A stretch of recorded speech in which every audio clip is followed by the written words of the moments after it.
baita prazer estar aqui falando contigo. Nossa, que honra com caixas altas. Prazer é todo meu. Prazer é todo meu, gente. Muito legal esse papo.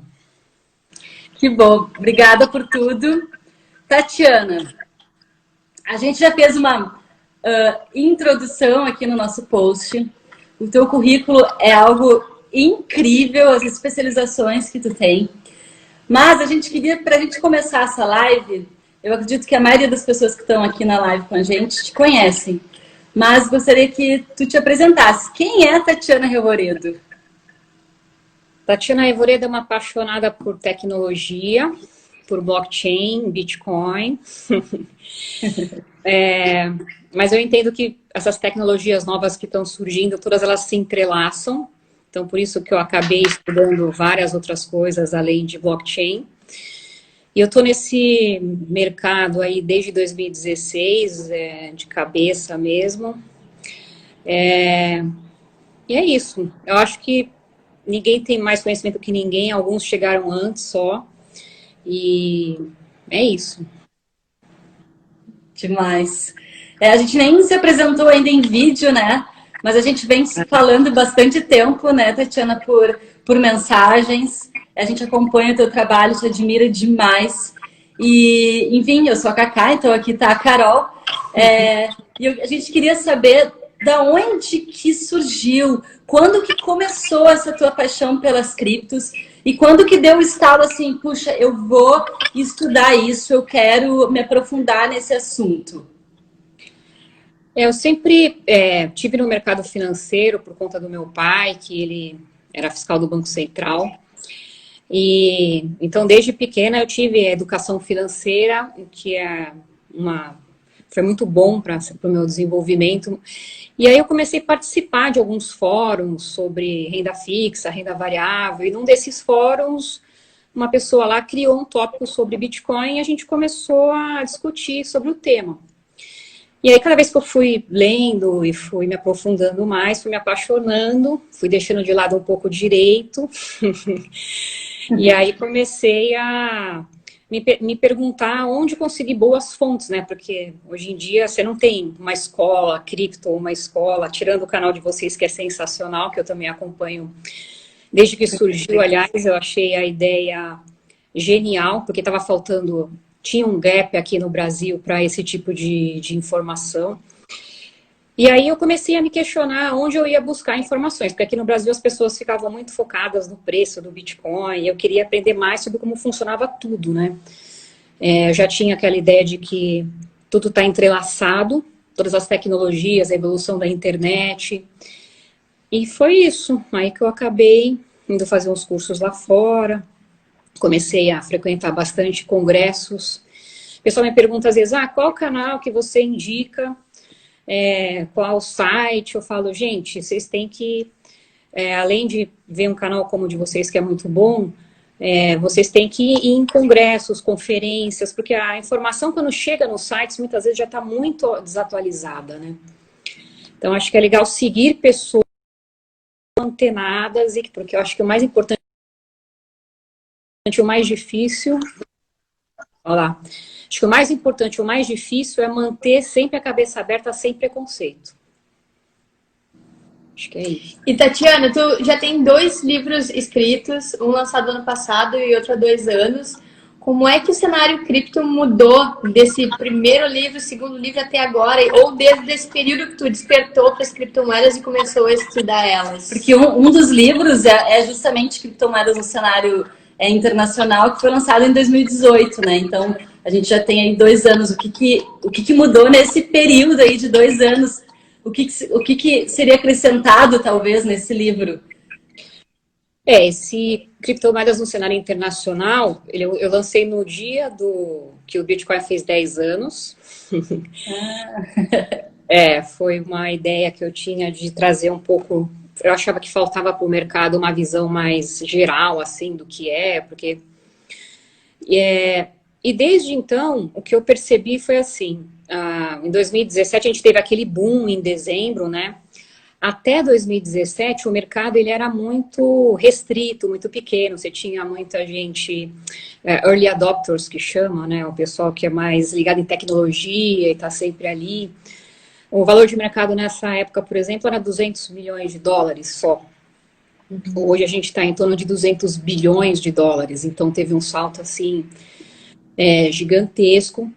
Eu acho que naquela época ainda a gente tinha um mercado muito focado para o consumidor, então tudo era voltado para o mercado do consumidor individual. Então você tinha exchanges, mas sempre buscando pessoa física. Você tinha as wallets que começaram a nascer, então você ensinava ao consumidor como ele guardaria bitcoins. Então você estava naquela fase ainda mais focada no indivíduo, no individual. Uhum. Aí depois você vê o lançamento dos futuros de Bitcoin na Bolsa de Chicago, e aí o mercado, quando deu aquele gap, né, aquele boom de 2017, o mercado tradicional começou a olhar para o mercado e falou, opa, aqui tem um belo filão, né?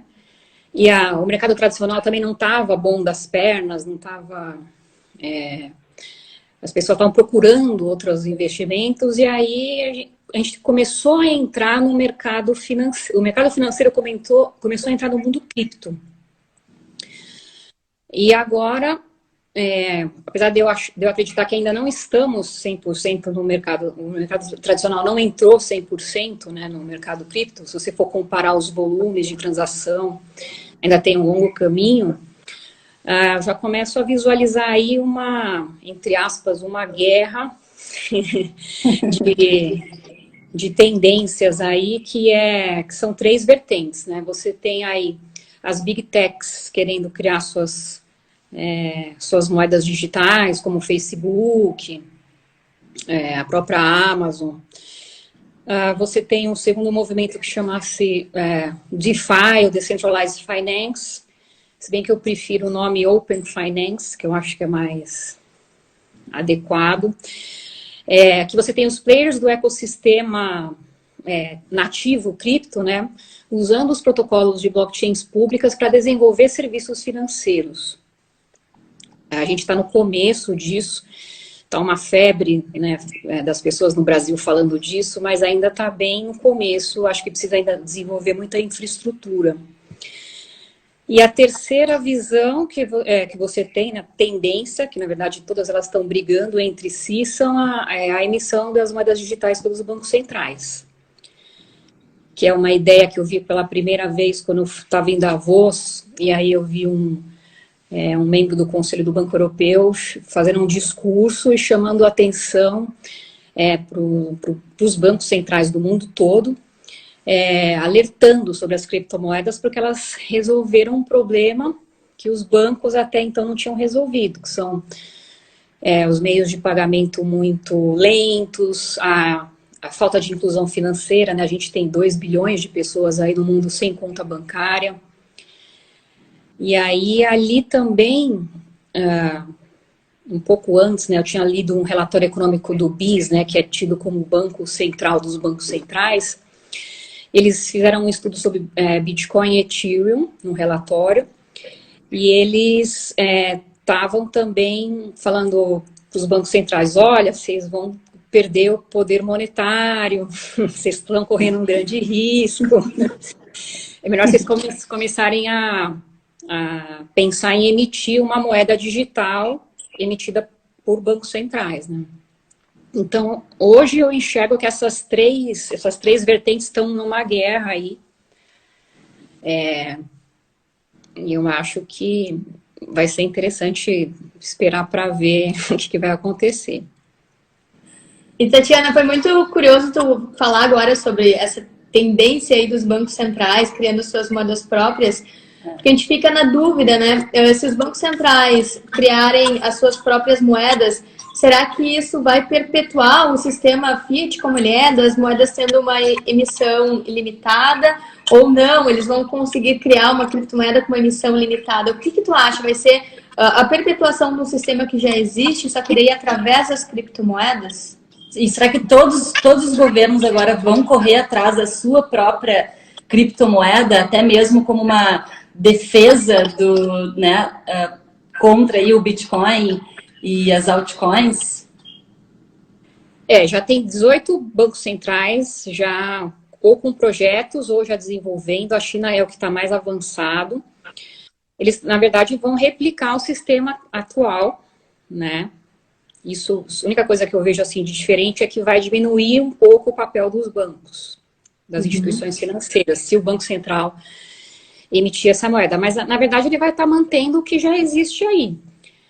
A gente vive hoje, apesar da gente ter protocolos abertos como o Bitcoin, as redes, elas são, vamos dizer assim, cativas, né? A gente tem uma internet e aquele sonho da internet aberta, sem fronteiras, ainda não se realizou. Então, eu acho que a emissão de uma moeda pelos bancos centrais, ela impede que a gente tenha um sistema financeiro global, aberto, que só o Bitcoin e as criptos conseguem dar, né? Que você consegue mandar uma moeda ou receber de qualquer país do mundo, você tem a questão também da neutralidade, não importa quem está enviando, quem está recebendo. Isso assusta um pouco também as autoridades monetárias, os reguladores, né? Exato, e a gente viu, inclusive, a gente percebe o medo que existe. Até essa semana surgiu essa história aí do WhatsApp, né? A gente não está nem falando de cripto, a gente está falando de inovação e tecnologia, e aí já deu uma super história ao redor disso, porque os bancos centrais têm muito medo, né, de perder o poder monetário. Enfim, os bancos tradicionais, eles são muito poderosos, também têm medo, né? E acabam muitas vezes pressionando os bancos centrais para, às vezes, tomar decisões que beneficiam, talvez, os bancos privados, né?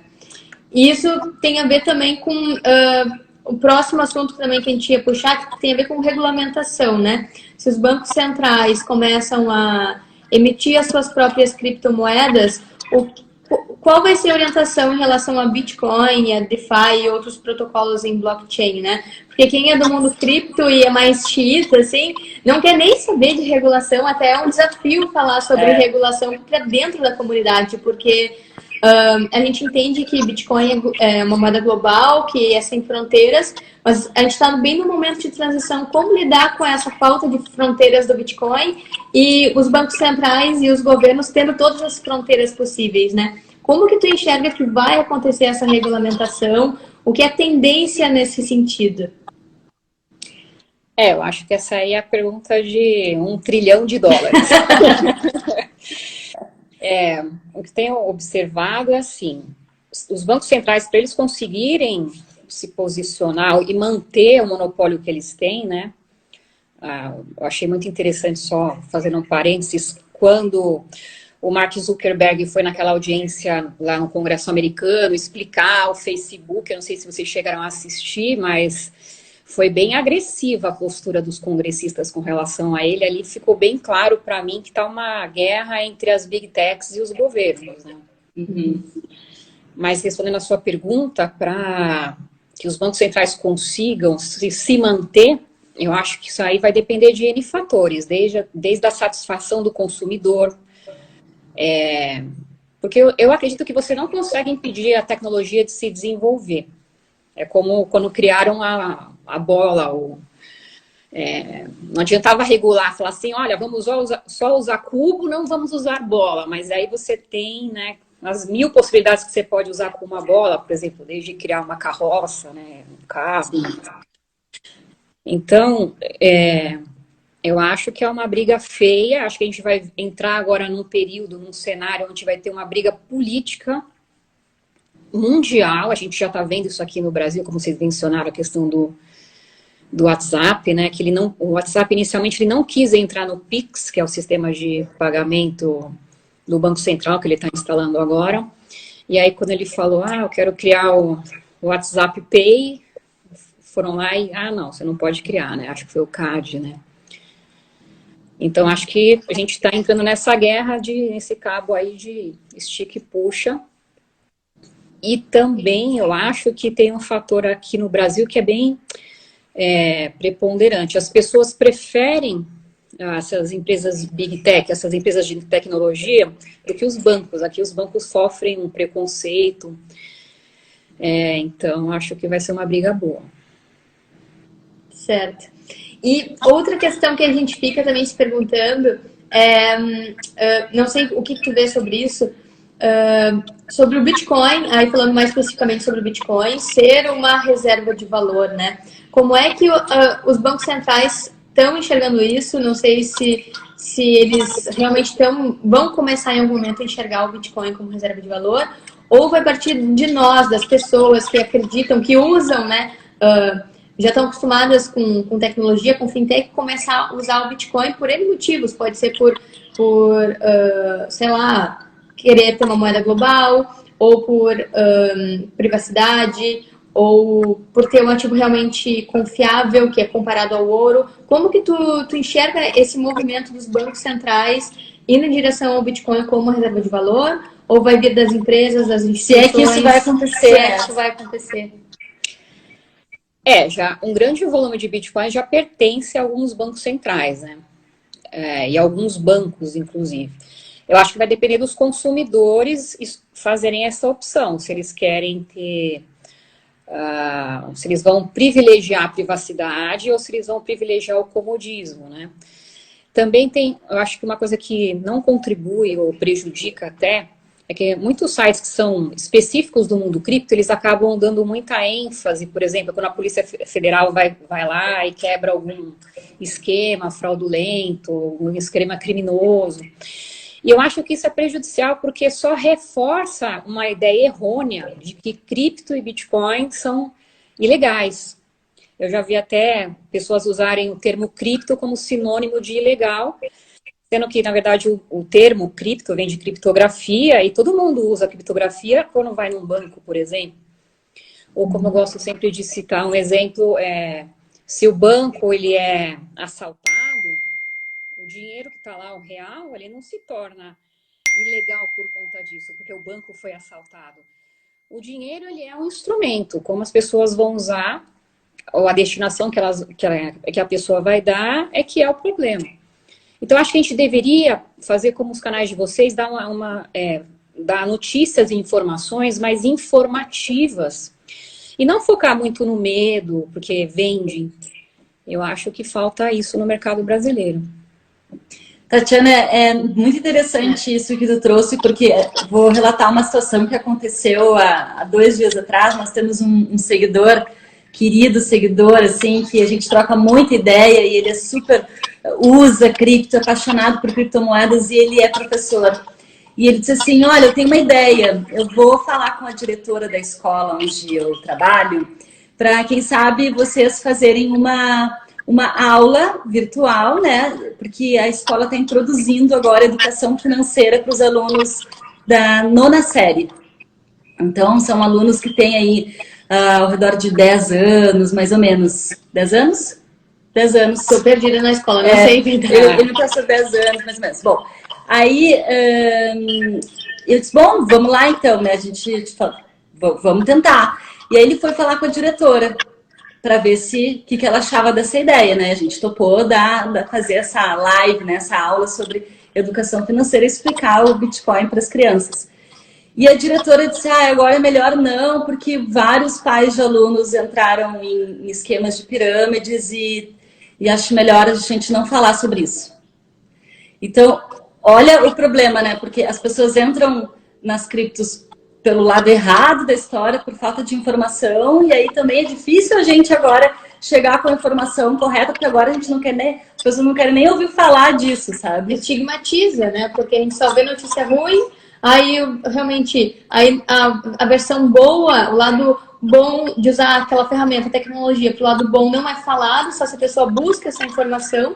Então realmente vira um desafio, uma barreira transpor esse preconceito, porque no fim as pessoas que caíram em pirâmides, esquemas, então justamente não comprou a tecnologia, não comprou cripto, não comprou Bitcoin, não está usando essa tecnologia. Foi um esquema qualquer para a pessoa tirar vantagem dela, né?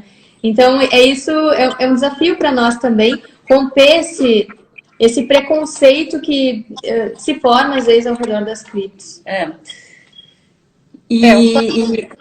Desculpa. Não, um paralelo que eu gosto de fazer é assim, a gente usa o celular para ferramenta de trabalho como a gente está usando agora. Se um celular é usado num sequestro, nem por isso ele se torna uma coisa ruim. Eu acho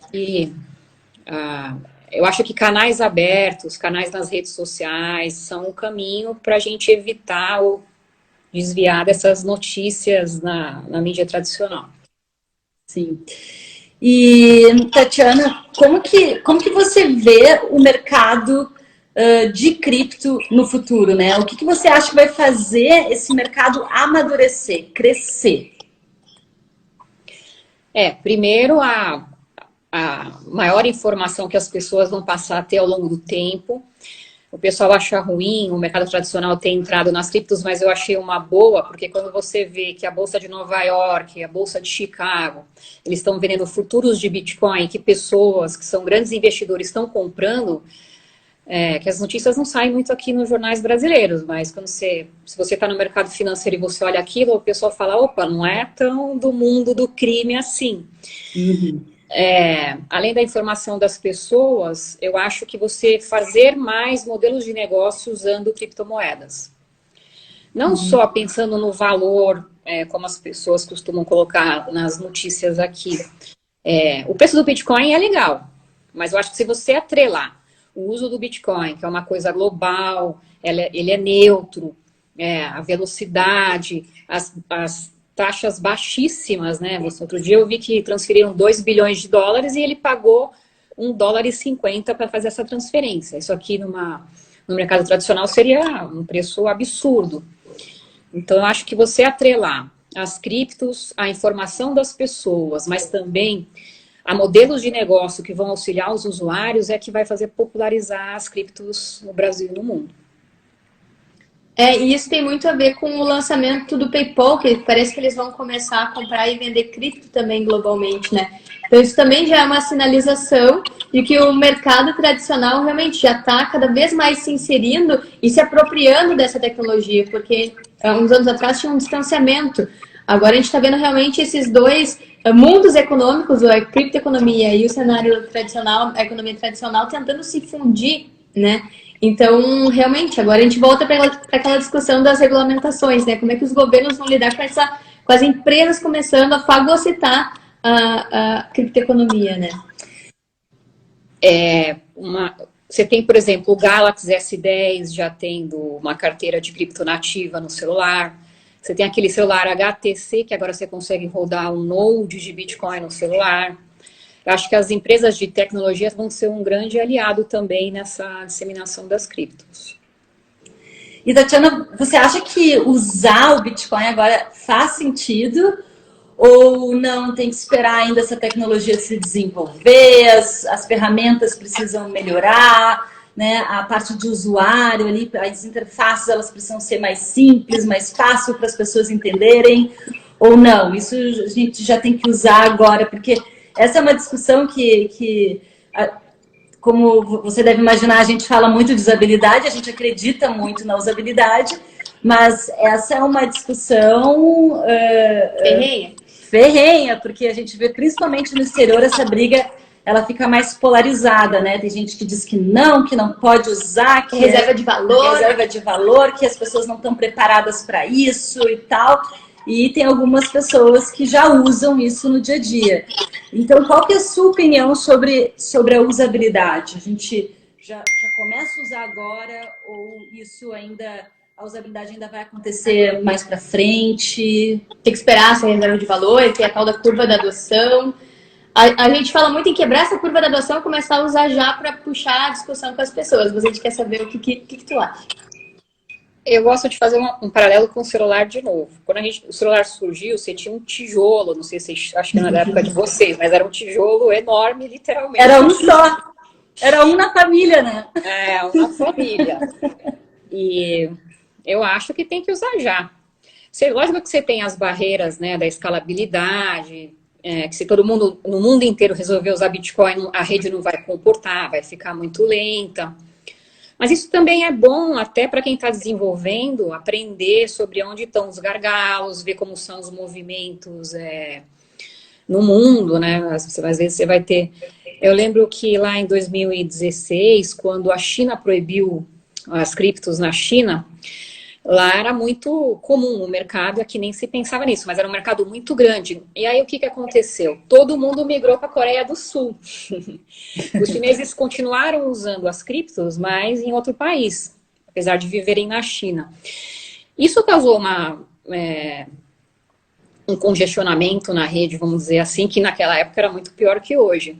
Mas isso também fez surgir novas empresas focadas, né, em desenvolver tecnologias para melhorar a escalabilidade, por exemplo. Então, eu acho que é bom as pessoas, quanto mais se falar, quanto mais se usar, melhor.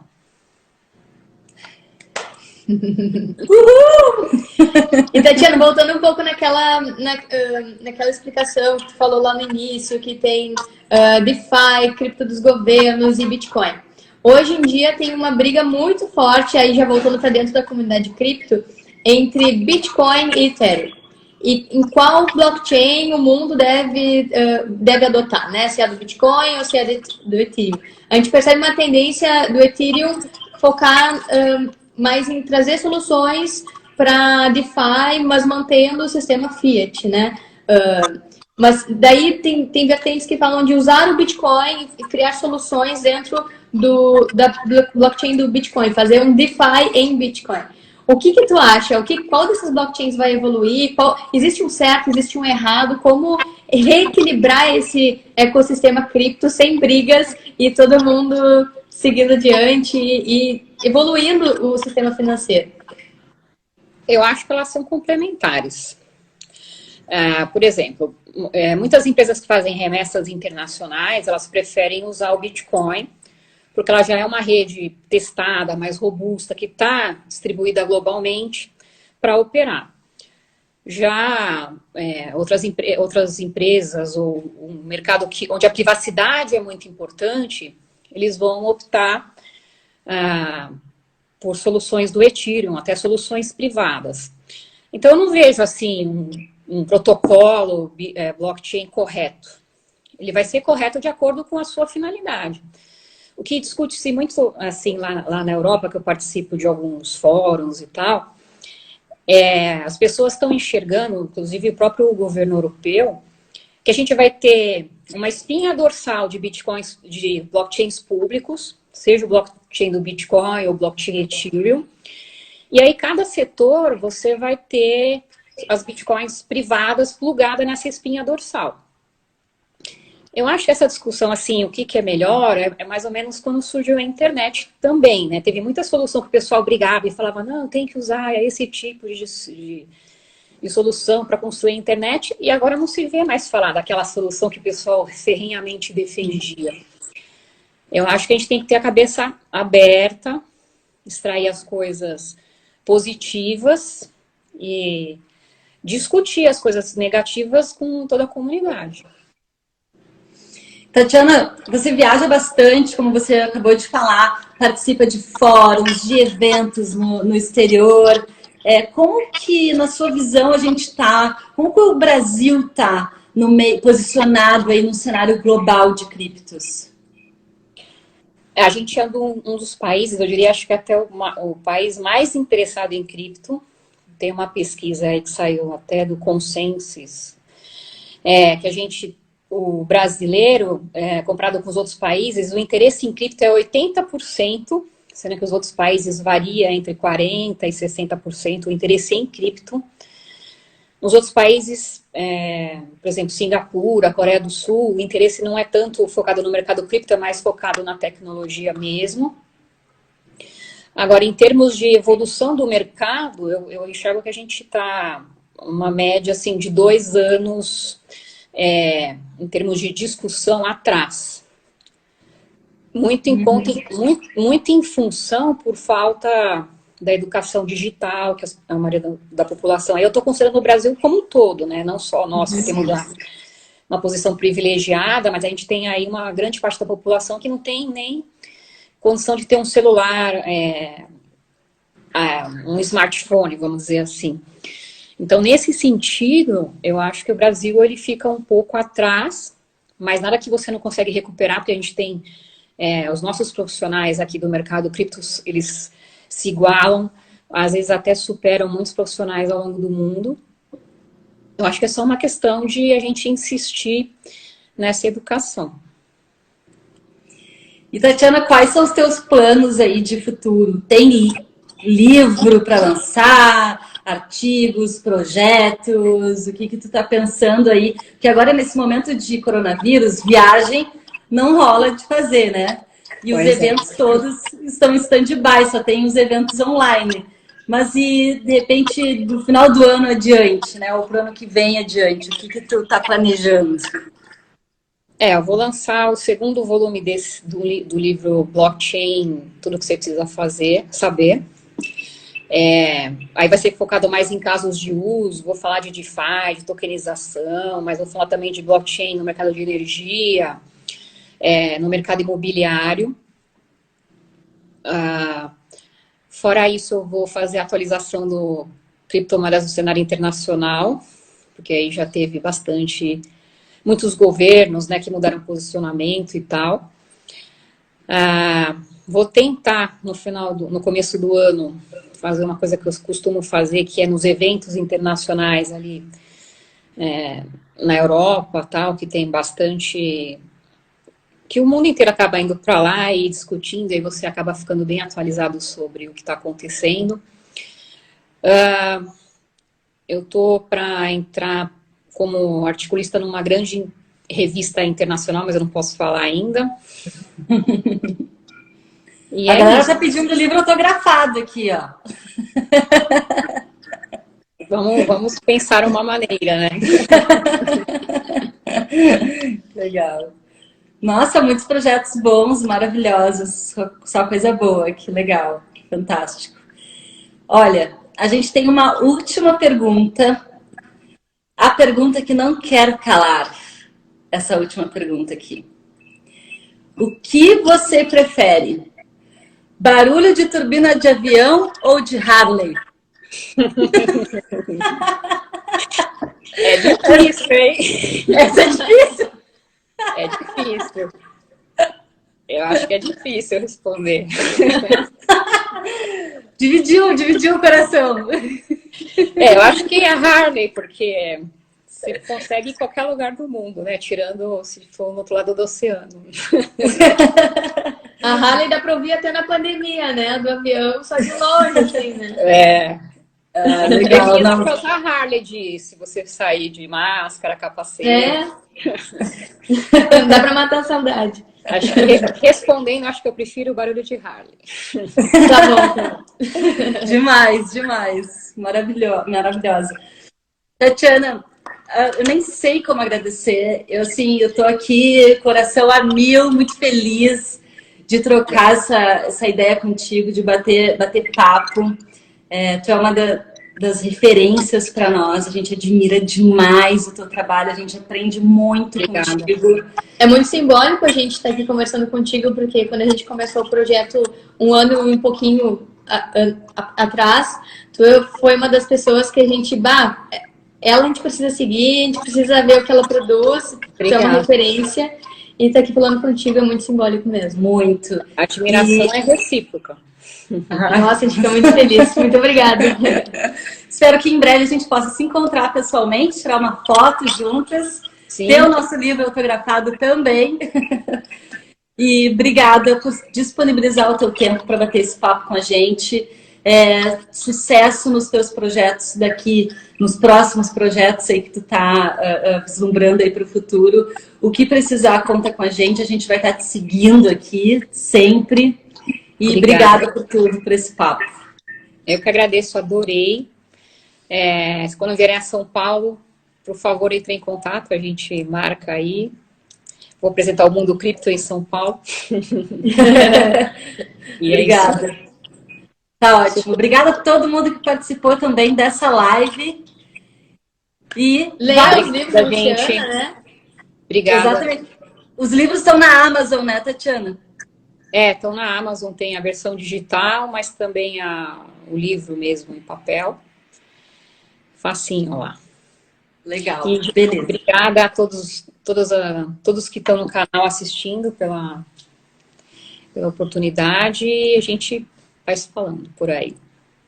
Valeu, obrigada. A live vai ficar gravada para quem quiser assistir, vai estar aqui no nosso feed. Tatiana, um beijão, bom final de semana para ti. Falamos. Tchau, gente. Tchau, pessoal. Tchau, Tatiana. Até mais. Até mais.